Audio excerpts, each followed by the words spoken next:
చేస్తానని ఎక్స్పెక్ట్ చేయలేదు కదూ. నన్నెంతో టెన్షన్ పెట్టావు, బాధ పెట్టావు.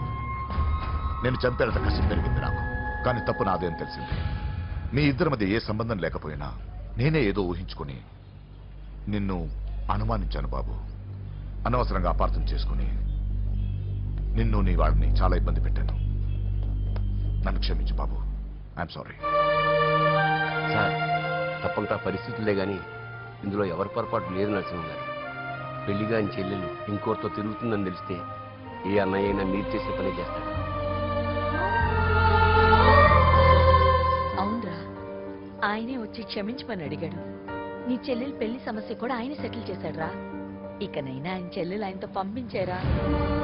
సారీరా, మమ్మల్ని ఏం చేసినా పర్లేదు, కానీ మీ ఫ్యామిలీని ఏం చేస్తారేమో భయపడి నిజం చెప్పాల్సి వచ్చిందిరా.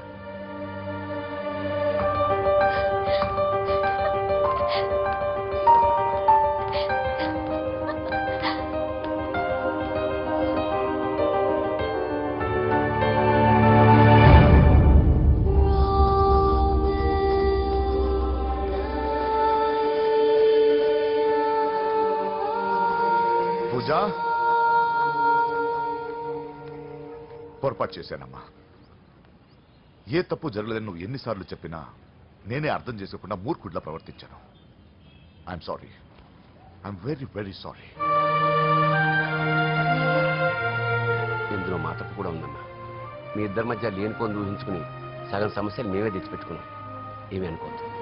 నర్సింగ్ గారు, ఇప్పుడు మీ చెల్లెల్ని మీరు తీసుకెళ్ళొచ్చు. మా వెంకి ఇంక మీ చెల్లెలు జోలికి రాడు.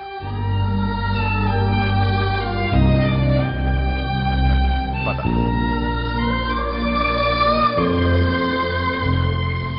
బాబు, థ్యాంక్ యూ సో మచ్. వస్తాను.